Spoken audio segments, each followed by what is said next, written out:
That's Mitch McConnell, the longest-serving Republican leader in Senate history, a witness to MLK's I Have a Dream speech, and a guy who always looks like he has a secret, and that secret is that he just doesn't care.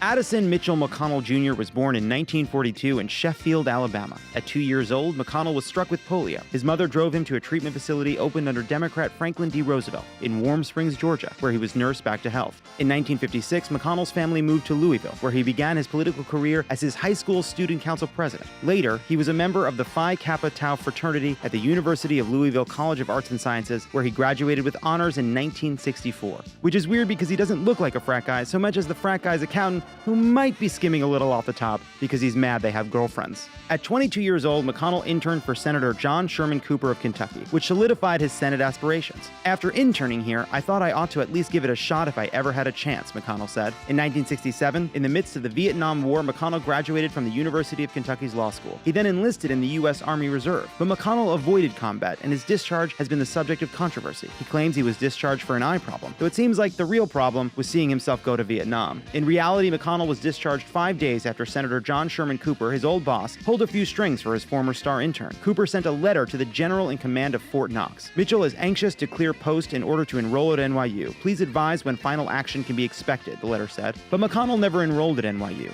It's unknown exactly why he was discharged, and he won't allow copies of his Army records to be made. Let's just call it a bone spur of contention. Soon, McConnell began to rise through the ranks of Republican politics. He was elected judge executive of Jefferson County before following his dreams and the prophecy of that witch he met in the woods, running for the Senate in 1984. McConnell narrowly won his election against Democratic opponent Dee Huddleston. No wonder he's running from his record, but he can't run forever. Come on. We got you now, Dee Huddleston. Switch to Mitch McConnell for U.S. Senate. McConnell started out as a centrist Republican. He reportedly supported abortion rights, employee unions, and he even backed Gerald Ford over Ronald Reagan before he came to the Senate. But somewhere along the way, he morphed into this. In 2006, long after he shed his centrist past, McConnell was elected minority leader in a Democratic-controlled Senate. He became majority leader in 2015 after Republicans took control of the body. McConnell's goal was clear: say no to everything Obama proposed and make him disappear.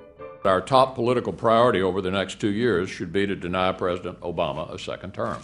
McConnell is a prolific fundraiser, and PACs have donated over $15 million to him. The New York Times notes that his greatest contribution to American politics may be that he was a plaintiff in a case that eventually led to the Supreme Court's Citizens United decision, which opened the door to unlimited corporate political contributions and the subsequent rise of super PACs. It's no wonder why among his few legislative victories under Trump is the passage of a massive tax cut for the richest families and biggest corporations, also known as his base.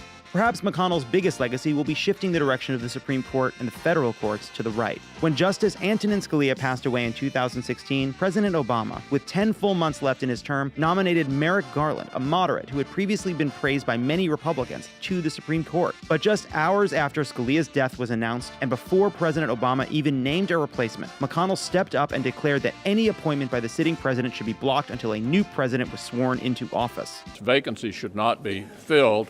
There was never a confirmation hearing or floor vote on Merrick Garland. McConnell ignored the vacancy and held on long enough for Republicans to take office. His gamble will pay off for decades, after Neil Gorsuch was confirmed to fill the seat held open for him. McConnell is not shy about this power grab. He said, "One of my proudest moments was when I looked Barack Obama in the eye and said, 'Mr. President, you will not fill the Supreme Court vacancy.'" Either way, our view is this: give the people a voice in filling this vacancy. When another seat on the Supreme Court opened up and Trump's nominee Brett Kavanaugh faced credible allegations of sexual assault and misconduct, McConnell was furious at Democrats. After preventing a hearing on President Obama's nominee and holding a Supreme Court seat open for 310 days, McConnell decided there could not be a delay in confirming Kavanaugh no matter what. It was 88 days ago that President Trump announced his nomination of Judge Brett Kavanaugh. Thanks in part to McConnell's tactics, President Trump has made 2 lifetime appointments to the Supreme Court, an impact that will last long after McConnell throws in the towel, which may or may not have a Confederate flag on it.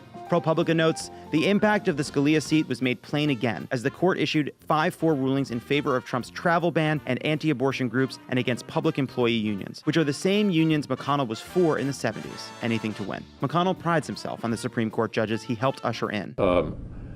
I think it's the single most important thing I've been involved in my career. And there might be more where that came from if McConnell holds his post in 2020. McConnell has been more or less in lockstep with Trump since the former reality host and current fast food enthusiast took office, and that's unlikely to change in McConnell's coming re-election campaign. When asked about a future Supreme Court seat opening up, McConnell creepily said, The answer to your question is we'll see whether there's a vacancy in 2020.